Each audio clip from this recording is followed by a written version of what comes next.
कहानी की शुरुआत रोज नाम की जवान और खूबसूरत लड़की से शुरू होती है जो एक बड़े से महल में काम करती थी। इस महल के कई अलग अलग हिस्से थे, जिसमें से एक हिस्से में पागल कैदियों को रखा गया था तो एक हिस्से में नन्स अनाथ लोगों का ध्यान रखती थी, जबकि एक हिस्सा नौकरों के लिए था। और ये सभी लोग प्रीस्ट रेवन की देख रेख में रहते थे। यहाँ सिर्फ वही कैदी थे जो दिमाग से थोड़े खिसके हुए थे और रोज इनके कपड़े धोने का काम करती थी। कैद खाने में नॉर्मन नाम का एक कैदी भी था जो काफी मशहूर लेखक था। नॉर्मन गंदी कहानियों का लेखक था, इसीलिए उसे यहाँ रखा गया था ताकि वो अपनी गंदी कहानियां लोगों तक ना पहुँचा सके, क्योंकि उस समय इस तरह की चीजें लिखना अपराध माना जाता था। एक दिन जब रोज उसके कपड़े लेने आती है तो नॉर्मन कपड़ों के साथ उसे अपनी कहानी देता है ताकि वो उसे बाहर की दुनिया तक पहुँचा सके। रोज सबसे छुपाकर उस कहानी को एक पब्लिशर को दे देती है, जिसके बाद वो पब्लिशर कहानी को छाप कर बेच देता है। देखते ही देखते सारी किताबें बिक गईं, क्योंकि सबको नॉर्मन की कहानियां बेहद पसंद थीं। उन्हें पढ़कर लोगों के तन बदन में आग लगने लगती थी। जल्द ही नॉर्मन की कहानी राजा तक पहुंच गई और वो गुस्से में आकर नॉर्मन को मारने का हुक्म दे देता है। ये सुनकर राजा के मंत्री उसे समझाते हैं कि अगर हमने उसे मार दिया तो लोगों की नजर में वो महान बन जाएगा, क्योंकि नॉर्मन एक मशहूर लेखक है। अब वो सभी राजा को सलाह देते हैं कि हमें डॉक्टर विलियम से नॉर्मन का इलाज करवाना चाहिए ताकि वो लिखना ही छोड़ दे। डॉक्टर विलियम बेहद निर्दयी डॉक्टर था। वो इलाज के नाम पर मरीजों को तड़पाता था। अपने मरीजों को तड़पता देख उसे मजा आता था।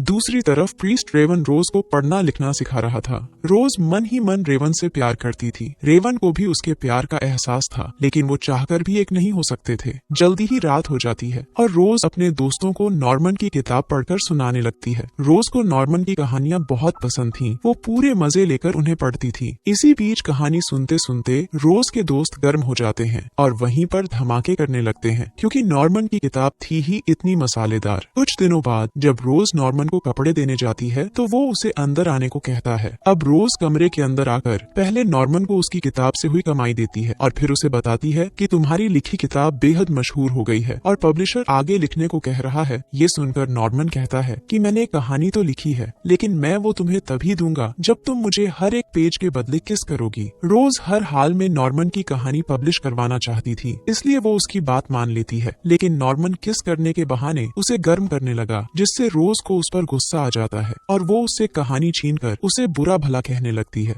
दोनों की आवाज रेवन ने भी सुन ली थी, इसलिए वो अंदर आ जाता है, जिसके बाद रोज रेवन से कहानी छुपाकर वहाँ से चली जाती है। अब रेवन नॉर्मन को लिखने के लिए प्रेरित करने लगता है। असल में रेवन को लगता था कि अगर नॉर्मन अपनी जिस्मानी हवस के बारे में लिखेगा तो एक न एक दिन उसका मन साफ हो ही जाएगा, मगर वो ये नहीं जानता था कि नॉर्मन लिखने के साथ साथ अपनी किताब को पब्लिश भी करवा रहा है और इस काम में रोज उसकी मदद कर रही है। जल्दी ही डॉक्टर विलियम भी रेवन से मिलने पहुंच गया। वो उसे बताता है कि राजा ने मुझे नॉर्मन के इलाज की जिम्मेदारी दी है। विलियम से बात करने पर रेवन को पता चल जाता है कि नॉर्मन की लिखी कहानियां पब्लिश हो रही हैं और ये जानकर रेवन को नॉर्मन पर बेहद गुस्सा आता है, लेकिन फिर भी वो विलियम से कहता है कि मैं इस बारे में नॉर्मन से बात करूंगा। असल में रेवन विलियम के बारे में अच्छे से जानता था कि वो किस तरह का इलाज करता है, इसीलिए वो नॉर्मन को उससे बचाना चाहता था। वो जल्दी जल्दी नॉर्मन के पास आकर उस पर गुस्सा करता है। वो कहता है कि अगर अब तुमने कुछ भी लिखकर पब्लिश करवाया तो अच्छा नहीं होगा। दूसरी तरफ विलियम को मैरी नाम की एक अनाथ लड़की पसंद आ गई थी और वो उससे शादी कर उसे अपने घर ले आता है। मैरी विलियम की बेटी की उम्र की थी और रात होते ही विलियम जबरदस्ती उसकी गुफा में अपना गन्ना डाल देता है। कुछ ही दिनों बाद ये बात पूरे शहर में आग की तरह फैल गई कि विलियम ने अपने से आधी उम्र की लड़की से शादी की है। देखते ही देखते नॉर्मन के कानों तक भी ये बात पहुंच गई और नॉर्मन मैरी की स्थिति के बारे में कल्पना कर एक नाटक लिखने लगा, जिसमें उसके पागल साथी एक्टिंग करने वाले थे। सभी लोग जोरों शोरों से इस नाटक की तैयारियां करने लगे और इसे देखने के लिए कई लोगों को बुलाया गया और इन लोगों में विलियम भी मैरी के साथ आता है। जब स्टेज पर विलियम और मैरी की कहानी दिखाई जाने लगी तो विलियम को गुस्सा आने लगा, जबकि मैरी को ये सब देखकर मजा आ रहा था। नाटक में बताया जा रहा था कि बूढ़ा विलियम कैसे मैरी की गुफा में धमाके करता होगा। सभी लोग नाटक देखकर खुश हो रहे थे। रोज भी पर्दे के पीछे से सब देख रही थी और इसी बीच एक पागल कैदी उसे दबोच लेता है, क्योंकि नॉर्मन का नाटक देखकर उसकी जिस्मानी भूख जाग गई थी।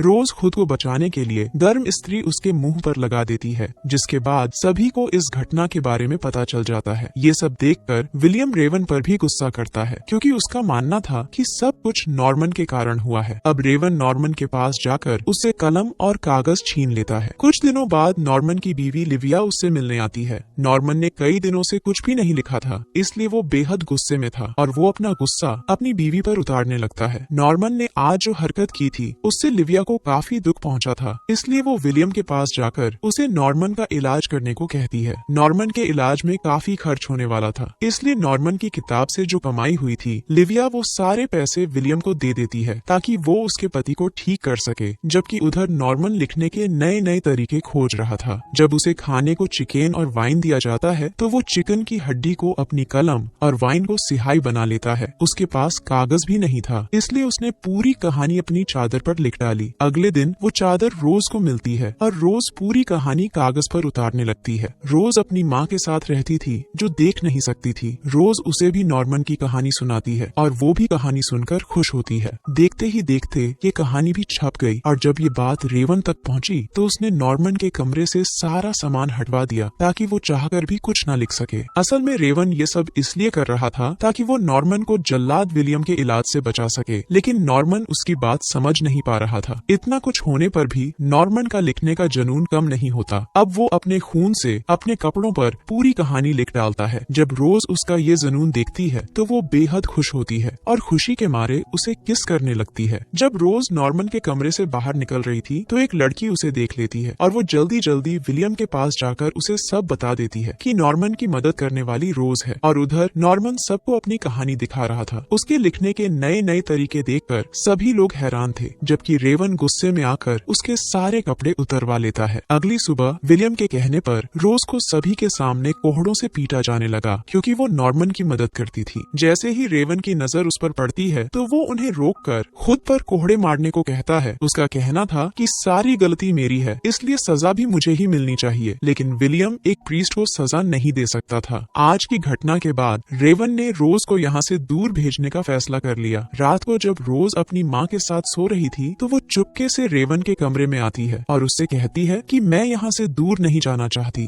मैं तुमसे बहुत प्यार करती हूँ। रोज रेवन की बाहों में समाना चाहती थी, लेकिन रेवन जल्दी ही खुद को संभाल कर उसे खुद से दूर कर देता है। असल में रेवन भी रोज से बेहद प्यार करता था, लेकिन प्रीस्ट होने के कारण वो उसके प्यार को कबूल नहीं कर सकता था। दूसरी तरफ मैरी भी नॉर्मन की बहुत बड़ी फैन थी। उसकी कहानियां पढ़कर मैरी की गुफा में तूफान मचने लगता था। जब विलियम उसकी प्यास नहीं बुझा पाता तो मैरी का घर के एक नौकर से ही चक्कर शुरू हो जाता है। वो दोनों नॉर्मन के लिखे हर एक तरीके से धमाके करते हैं। एक दिन जब विलियम घर से दूर था तो मैरी एक चिट्ठी लिखकर नौकर के साथ भाग गई। विलियम को मैरी के बिस्तर पर नॉर्मन की किताब नजर आती है, जिसे देखकर वो इसके लिए भी नॉर्मन को ही जिम्मेदार समझने लगा। उधर रोज नॉर्मन को बताती है कि रेवन मुझे यहाँ से दूर भेजने वाला है, इसलिए मैं एक आखिरी बार तुम्हारी कहानी पढ़ना चाहती हूँ। नॉर्मन लिखना तो चाहता था, लेकिन उसके पास कुछ भी नहीं था। अब ये लोग एक योजना बनाते हैं और अपनी योजना के अनुसार नॉर्मन अपने साथ वाले कमरे वाले पागल को कहानी सुनाता है और फिर वो अगले को। इस तरह करते करते ये कहानी रोज तक पहुँच रही थी, जो अपने कमरे में बैठी उसे कागज पर लिख रही थी। मगर जब कहानी में आग का जिक्र आया तो एक पागल ने अपने कमरे में ही आग लगा ली, जिसके बाद हर जगह आग फैल गई और सभी लोग भागने लगे। इसी बीच मौका देखकर जिसने एक बार पहले भी रोज की गुफा लूटनी चाहिए थी, वो आज फिर से रोज को पकड़ लेता है और वो साला उसकी गुफा में धमाके करने लगता है। रोज की चीखें विलियम ने सुन तो ली थी, लेकिन वो साला कुछ नहीं करता। मगर जब रेवन को रोज की चीखें सुनी तो वो उसे ढूंढने लगा, लेकिन उसने आने में देरी कर दी थी क्योंकि रोज मर चुकी थी। अब रेवन रोज की मौत के लिए नॉर्मन को सजा देना चाहता था। गुस्से में आकर वो उसकी जुबान कटवा देता है, जिसके बाद साले नॉर्मन की तड़प तड़प कर मौत हो जाती है। अब कहानी 1 साल बाद शुरू होती है। अब पूरे पागल खाने को विलियम संभाल रहा था और रेवन की जगह एक नया प्रीस्ट आ गया था, क्योंकि रोज की मौत के सदमे से रेवन पागल हो गया था। अब वो भी नॉर्मन की तरह अपनी कहानी लोगों तक पहुंचाना चाहता था, लेकिन विलियम उसे ऐसा करने नहीं देता और इसी के साथ इस कहानी का यही अंत हो जाता है।